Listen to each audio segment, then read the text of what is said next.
ಸಂತೆಕಲ್ಲಹಳ್ಳಿ ಚಂದ್ರಶೇಖರ್ ಅಂತ ಸಮಾಜ ಸೇವಕರು. ಇವತ್ತು ಕೈವಾರ ಕ್ರಾಸ್ನಲ್ಲಿ ಎಲ್ಲ ಹೆಲ್ಮೆಟ್ ಹಾಕೋದಕ್ಕೆ ನಮ್ಮ ಶಿವರಾಜ್ ಸರ್, ಸರ್ಕಾರಿ ಶಿವರಾಜ್ ಸರ್ ಕೈವಾರ ಕ್ರಾಸ್ನಲ್ಲಿ ಬಂದು ಎಲ್ಲ ವೆಹಿಕಲ್ಸ್ ನಿಲ್ಲಿಸಿ ಹೂವು ಕೊಟ್ಟು, ಹೆಲ್ಮೆಟ್ ಇರೋರಿಗೆ ಹೂವು ಕೊಟ್ಟು ವೆಲ್ಕಮ್ ಮಾಡ್ತಾ ಇದ್ದಾರೆ. ಮತ್ತೆ ಹೆಲ್ಮೆಟ್ ಇಲ್ದವ್ರಿಗೆ ಇವತ್ತು ಸ್ಟೈಲ್ ಕೊಟ್ಟಿದ್ದಾರೆ. ಏನೇ ನಾಳಿಂದ ಹೆಲ್ಮೆಟ್ ಹಾಕೊಂಡು ಬರಬೇಕು ಅಂತ. ಇವತ್ತೇನು ಫೈನ್ ಆಗ್ತಾ ಇಲ್ಲ, ಅವ್ರಿಗೊಂತ ಸ್ಟೈಲ್ ಕೊಟ್ಟಿದ್ದಾರೆ. ಕಂಟಿನ್ಯೂ ಆಗಿ ಹೆಲ್ಮೆಟ್ ಹಾಕೊಂಡು ಹೋಗ್ಬೇಕಂತ, ಹಿಂದೇನು ಕುಲ್ತಿರೋರು ಹಾಕ್ಬೇಕು ಅಂತ ಹೇಳಿದ್ದಾರೆ. ಮುಂದೆ ಇರೋರಿಗೆ ಇವತ್ತು ವೆಲ್ಕಮ್ ಕೊಡ್ತಾ ಇದ್ದಾರೆ. ಬೆಂಗಳೂರಿಂದ ಬರ್ತಾ ಇರೋಂಥ ಜನ ಹೆಲ್ಮೆಟ್ ಹಾಕೊಂಡು ಬರ್ತಾ ಇರೋರಿಗೆ ಅವತ್ತು ವೆಲ್ಕಮ್ ಕೊಡ್ತಾ ಇದ್ದಾರೆ.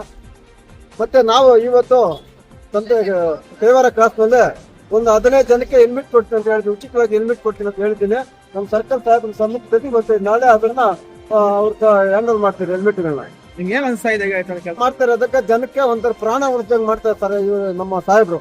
ಹಾಗೂ ಕುಶಾಲ್ ಸೌತಕ್ ಅವರು, ನಮ್ಮ ಚಿಕ್ಕಬಳ್ಳಾಪುರ ಎಸ್ ಟಿ ಸಾಹೇಬ್ರು ಸಮ್ಮುಖದಲ್ಲಿ ನಡೀತಾ ಇರುವಂತ ಕೆಲಸ. ಅವರು ಇವತ್ತು ಆಕ್ಸಿಡೆಂಟ್ ಆದಾಗ ಬೀಳೋದೇ ತಲೆಗೆ ಏಟು, ಆ ತಲೆ ಏಟಿಗೆ ಬೀಳಬಾರ್ದು ಅಂತ ಹೆಲ್ಮೆಟ್ ಕೊಟ್ಟು ಕಂಟಿನ್ಯೂ ಆಗಿ ಮಾಡ್ತಾ ಇದ್ರೆ. ಆ ಹೆಲ್ಮೆಟ್ ಕೊಟ್ರೆ ಪ್ರಾಣಕ್ಕೆ ಉಳಿತಾ ಇದೆ. ಹೆಲ್ಮೆಟ್ ಇಲ್ಲ ಅಂದ್ರೆ ಪ್ರಾಣ ಹೋಗ್ತದೆ. ಇವತ್ತು ಹಾಸ್ಪಿಟಲ್ ಅಡ್ಮಿಟ್ ಆಗ್ಬೇಕಂದ್ರೆ ತಲೆಗೆ ಏಟ್ ಬಿದ್ದರೆ ಸುಮಾರು ಲಕ್ಷಾಂತರ ರೂಪಾಯಿ ಖರ್ಚಾಗ್ತದೆ. ಬೀಳೋದೇ ತಲೆಗೆ ಏಟು. ನೀವು ದಯವಿಟ್ಟು ಎಲ್ಲ ಟೂ ವೀಲರ್ಗಳು, ಎಲ್ಲ ವೆಹಿಕಲ್ಸ್ ಟೂ ವೀಲರ್ ತಪ್ತೀರಾ, ನೀವು ನಿಮ್ಮ ಪ್ರಾಣ ರಂಗರಕ್ಷಣೆ ಇರ್ಬೇಕಂದ್ರೆ ಹೆಲ್ಮೆಟ್ ಕಡ್ಡಾಯವಾಗಿ ಉಪಯೋಗಿಸ್ಬೇಕಂತ ಇವತ್ತು ನಿಮ್ಮಲ್ಲಿ ನಾನು ಮನವಿ ಮಾಡ್ಕೊತಾ ಇದ್ದೀನಿ. ಎಲ್ಲ ಟೂ ವೀಲರ್ಸ್ಗೆ ನನ್ನ ಹೃದಯಪೂರ್ವಕ ಅಭಿನಂದನೆಗಳು.